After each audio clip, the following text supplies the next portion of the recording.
Những thước phim của Đàm Tùng Vận, 35 tuổi, thật tuyệt vời. Cô ấy thật nữ tính trong chiếc quần yếm đỏ. Khuôn mặt trẻ thơ của cô ấy đã lớn hơn. Đàm Tùng Vận, 35 tuổi, xuất hiện lộng lẫy trong chiếc áo 2 dây lụa đỏ. Làn da trắng ngần và bộ trang phục lụa đỏ rực rỡ càng tôn lên vẻ quyến rũ thư thái của cô. Cô rũ bỏ hình ảnh ngây thơ và ngọt ngào và thử thách bản thân với những vai trò khó nhằn nơi công sở. Cô thậm chí còn tập tạ vào sáng sớm, khoe vẻ đẹp tự nhiên của mình. Chiếc áo 2 dây ôm sát tạo nên đường cong hoàn hảo, vòng eo và hông quyến rũ. Làn da trắng ngần của cô được tôn lên nhờ lớp lụa đỏ rực rỡ và ánh kim cương lấp lánh trên xương quai xanh thật ngoạn mục. Khi cô hất tóc, cổ tay cô nhẹ nhàng xoay, đôi khuyên tai lắc lư và nét quyến rũ thướt tha của cô được bộc lộ trọn vẹn. Cô ấy không chỉ sở hữu vẻ ngoài xinh đẹp mà còn rũ bỏ hình tượng ngây thơ để đảm nhận những vai trò khó khăn trong công việc. Cô ấy năng động trên các chương trình tạp kỹ, nhưng cũng thường xuyên tập tạ vào sáng sớm khi ở nhà riêng. Cách lựa chọn phong cách của ekip cũng rất khéo léo, tránh những yếu tố ngọt ngào, dùng màu đỏ rượu vang để trung hòa nét trẻ con. Cô ấy thể hiện rõ nét vẻ đẹp, tự nhiên, ai mà không yêu một Đàm Tùng Vận như vậy chứ. Đàm Tùng Vân bất ngờ xuất hiện tại đám cưới của một người bạn. Cô ấy đẹp đến mức ngay cả khán giả cũng phải ghen tị qua màn ảnh. Khi Đàm Tùng Vân xuất hiện ở sảnh khách sạn tại Nghi Tân, Tứ Xuyên, diện chiếc áo len sọc đen trắng, khách khứa đều trầm trồ. Nữ diễn viên hàng đầu, người vừa được đề cử giải Kim Ưng cho bộ phim Dạo bước theo chiều gió, giờ đang xếp hàng giữa đám đông để ký tên với chiếc túi vải trên lưng. 12 giờ 7 trưa ngày 3 tháng 8 năm 2025, camera của một người dùng nền tảng video tên Tiểu Lộc Diêu Khải Tinh quét qua cô. Đôi mắt không có lông mi giả của cô ấy cười thành hình trăng khuyết, tóc buộc đuôi ngựa buông xõa, trông rất hợp với bức ảnh cô dâu mặc đồng phục học sinh trên thiệp cưới. Người phục vụ đã cố gắng 3 lần để dẫn cô qua lối VIP, nhưng đều bị từ chối. Khi màn diễu hành đám cưới bắt đầu, Đàm Tùng Vận, ngồi ở hàng thứ 3 của khu vực gia đình và bạn bè, đột nhiên lấy tay che miệng. Khi cô dâu kéo tấm voan satin dài 5 mét bước về phía lễ đường, một giọt nước mắt rơi xuống từ má phải của cô, được camera an ninh ghi lại. Khi người bạn thân nhất của cô quay lại ôm cô, đôi giày vải trắng muốt của cô để lại những dấu chân hỗn loạn trên thảm đỏ. Điện thoại của một vị khách đã ghi lại một tin nhắn thoại, cô ấy trông càng xinh đẹp hơn khi trang điểm lem luốc, giống như một học sinh trung học vậy. Phần đoạn bó hoa cưới có một bước ngoặt đầy kịch tính.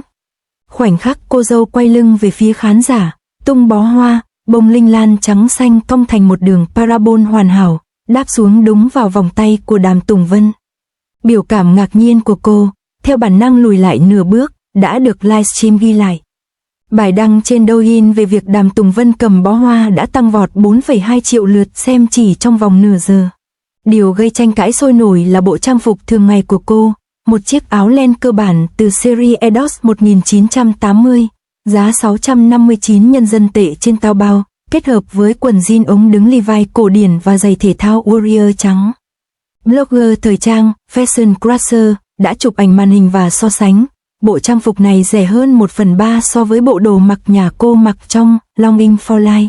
Quản lý tiệc cưới Tiêu Thần tiết lộ một chi tiết bất ngờ. Ban đầu, Đàm Tùng Vân dự kiến sẽ hát bài Gửi bạn thân trong tiệc tối, nhưng cô dâu đột nhiên đề nghị hát điệp khúc. Cô ngồi xổm trên sàn phòng thay đồ và viết tay bản hợp âm. Trong buổi chụp hình lúc 4 giờ 20 chiều, khi 3 người hâm mộ vượt qua an ninh để xin chụp ảnh, cô đã chủ động khoác tay một người trong số họ và nói, chúng ta hãy giơ gậy tự sướng lên cao để khuôn mặt trông nhỏ hơn nhé. Theo dõi dư luận, điểm mấu chốt trong diễn biến vụ việc xảy ra vào lúc 18 giờ 45 tối hôm đó. NETA Entertainment đã đăng tiêu đề, nữ diễn viên hàng đầu mặc đồ Huili đi dự đám cưới và được khen ngợi là tỉnh táo nhất trong 10 năm qua.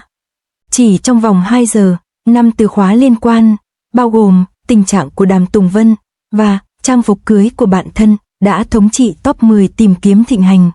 Cư dân mạng bình luận bằng một câu nói hấp dẫn, những người khác tham dự đám cưới trông giống như những ngôi sao nữ biểu diễn để kiếm tiền, nhưng Đàm Tùng Vận trông giống như đang tham dự một buổi họp lớp.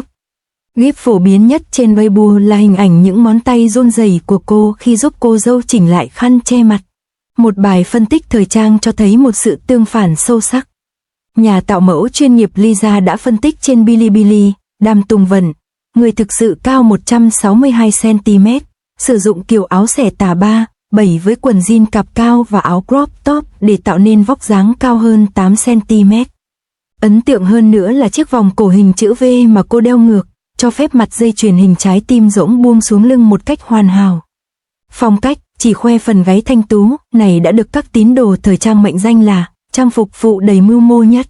Cư dân mạng đã phát hiện ra thông tin quan trọng năm 2019 khi trả lời câu hỏi cảm giác làm bạn với người nổi tiếng như thế nào. Trên Chu, cô dâu đã nhắc đến một nữ diễn viên trẻ bị tống tiền trực tuyến khi đang quay phim và sau đó dành 3 ngày trong căn hộ thuê rộng 10 mét vuông của mình để ăn lẩu cay. Mặc dù bài viết từ studio của Đàm Tùng Vân đã xóa chi tiết, nhưng ảnh chụp màn hình từ cảnh đám cưới giờ đây hoàn toàn trùng khớp với chi tiết về vết bớt hoa mai sau gáy được đề cập trong bài viết. Đội ngũ Goose của Daben đã phát hiện ra thêm bằng chứng xác thực, một bức ảnh cặp đôi mặc đồng phục học sinh từ quá trình quay phim The Best of US được treo trên tường tiệm bánh của cô dâu. Bộ ảnh cưới vô tình để lộ những chi tiết gây cười. Trong lúc nâng ly chúc mừng, đoạn video ngắn trên Douyin của cô dâu đã ghi lại cảnh Đàm Tùng Vân cúi người tránh ly rượu, ốp lưng điện thoại trên bàn được dán đầy hình chó quế. Một fan tinh mắt đã nhận ra đây là món quà tặng từ thương hiệu vào năm 2024, và thật bất ngờ là cô ấy đã dùng nó liên tục trong 13 tháng. Doanh số bán chiếc áo len đó trên Taobao đã tăng vọt 200% ngay đêm đó, và người bán nhanh chóng thêm áo cưới của Đàm Tùng Vân vào tiêu đề, và ngay lập tức hết hàng. Gần đây, Đàm Tùng Vân xuất hiện tại Thẩm Dương. Cô diện áo len ngắn màu xanh bạc hà kết hợp với chân váy đen. Thoạt nhìn có vẻ bình thường, nhưng bộ trang phục này lại mang đến cho cô một luồng gió mới mẻ. Tuy nhiên, nếu chiếc áo len xanh lá cây dài hơn một chút, có lẽ nó sẽ cân đối hơn. Cô ấy thực sự xứng đáng được mệnh danh là nữ hoàng sắc đẹp không tuổi trong ngành. Không trang điểm nhẹ nhàng, dù sao thì lớp nền của cô ấy được thoa rất kỹ, làn da trông trắng sáng, mềm mại và hồng hào. Cứ như thể cô ấy không hề trang điểm vậy. Với tôi phải thoa thêm một lớp kem nền nữa mới đạt được vẻ ngoài đó. Cô ấy đang làm những cử chỉ hình trái tim thật tuyệt vời.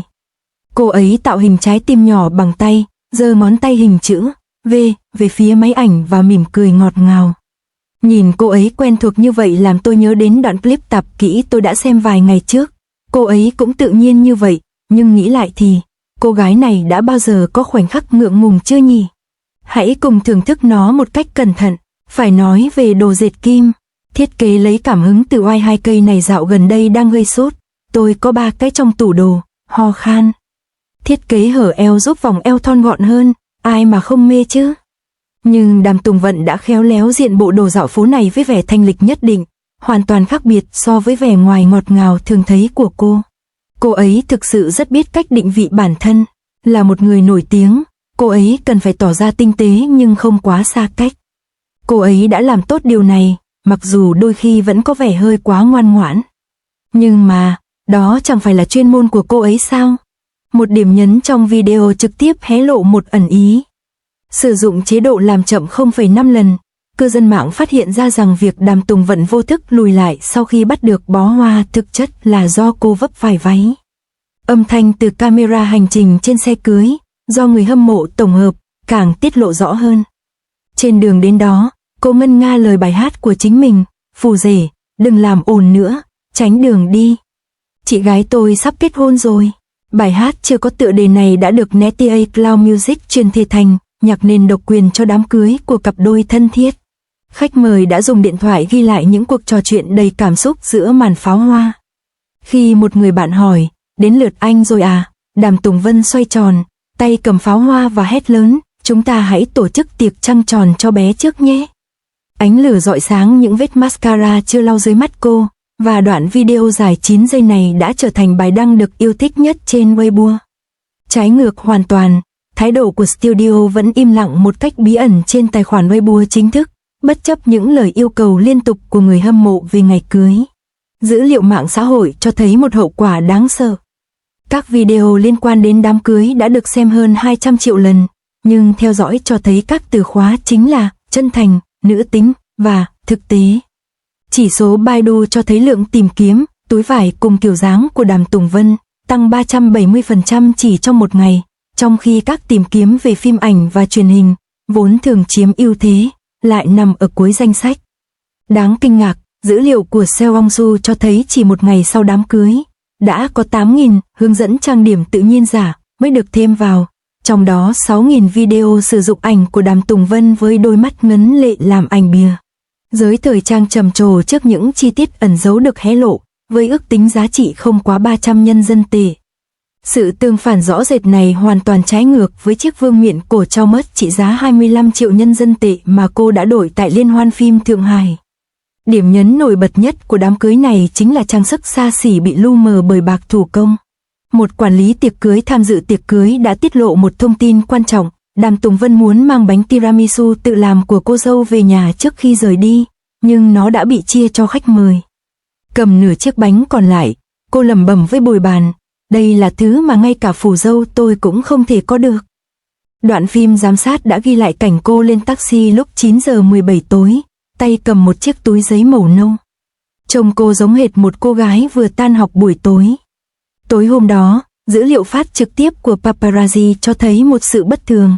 Lượng người xem buổi phát trực tiếp của người nổi tiếng này giảm mạnh 70%, trong khi mọi người đều tập trung vào những chiếc bánh cupcake của một cô gái bình thường.